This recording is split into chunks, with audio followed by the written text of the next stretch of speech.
Hi, friends, and welcome to the Human Thrive podcast. I'm your host, Amanda, coach and consultant and founder of Neurodiversion Thrive Coaching. So, today I'm going to talk about imposter syndrome. So, what is imposter syndrome? Let's start with a quick definition. So, imposter syndrome is a nagging inner voice that says, you're a fraud. Everyone's going to catch you out. Why are you even doing this? Who are you even to do this? Any minute now, they're going to find out you don't belong. You just got lucky. You're not really qualified to do this. Who's going to listen to you? And despite evidence of success or competence, people with imposter syndrome feel like frauds. They feel like any minute they're going to get caught out. And people say it's common. It's common in academics, professionals, creatives, and yes, even coaches, therapists, and neurodivergent entrepreneurs or any entrepreneur. So what is the psychology behind this? It's a cognitive distortion, so a pattern of distorted thinking that leads to discount our strengths and magnify our flaws. So first described in the 1970s by psychologists Pauline Clancy and Suzanne Ems. Interestingly, they found it was more common in high-achieving women. But later studies have shown it affects people across all gender, age, neurotype. For neurodivergent individuals, the experience can be magnified. And why is that? So often they have spent a lifetime masking or feeling different. They have these internalized messages that success looks a certain way and it's smooth and linear and neat, that there's a certain look to success.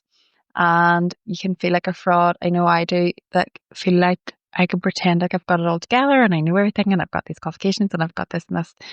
But inside you feel like a bit of a mess in your head. And does that magnify the thought of feeling like a fraud, that you can come across one way, but really you feel like people are getting a false sense of you because really inside you feel like you're struggling. And you may have actually had to work harder than your peers just to keep up. And then you still feel like you're not enough. And there's obviously like a trauma component to this as well, like the repeated invalidation, that being misunderstood in school or work, or years of trying to fit in and just have less trust in your own abilities. So how do we move from this theory to practice? And what are some coaching strategies that we can use when we're struggling with this imposter syndrome? So one thing that I do is name, like having your inner critic, if you give it a voice, like a funny voice or a voice that you're not going to take seriously, or think of it like an annoying auntie, or like, so give your imposter voice a character. You know, there's that judgy mother-in-law, that judgy auntie, and when you name it, you separate from your true self. So this noise, or make it like Donald Duck, it talks something that you're not going to take seriously. And you're like, oh, there's that judgy person again. But you're not helpful right now. I've got this. The same as thanking your brain is just trying to keep you safe. Thank you, brain. I've got this. I'm okay. The other thing is when you've got imposter syndrome, that you forget that you're successes. You kind of focus too much on your flaws. That don't celebrate your success enough. So keeping a notebook or a digital record where you have evidence of competence, positive feedback, wins, kind words from colleagues and clients. And I've actually started doing this now, where I keep a lot of feedback and I've stuck it up in my office. And it might look like if you walked in and I have all these things stuck up about big people giving me feedback, it looks like I'm a bit full of myself and I want to look at all this. But it's actually because I have such imposter syndrome that they help me go on, oh, I am good at this and I am helping people. And it stops that fraud, imposter syndrome creeping in, because I can see the facts that I have helped these people and they praise me and that's good. So I can look at these whenever I feel that creeping in and I need to remind myself. And this redefining success, do you know, what is success? So redefine it in your own terms. And, I stayed regulated during a difficult meeting. I showed up even when it felt hard. and praise yourself for them things. Because a lot of times we're so freaking hard on ourselves all the time. We're so hard on ourselves.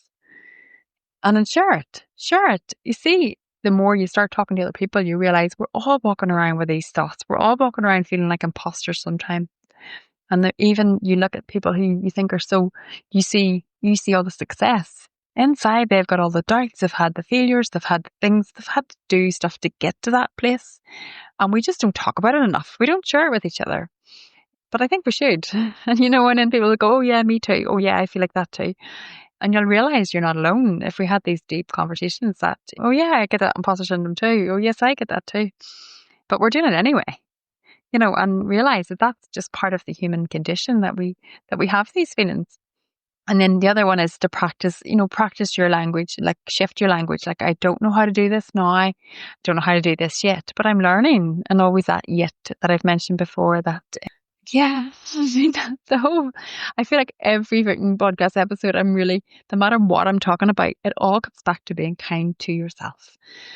So imposter syndrome doesn't mean there's something wrong with you. It means you're growing and you care about your impact, and your brain is trying to keep you safe from these perceived rejections.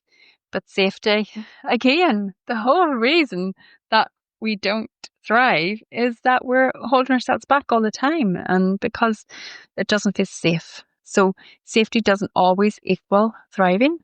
So next time your inner critic says you don't belong, try, I am allowed to learn, grow, and succeed in my own way.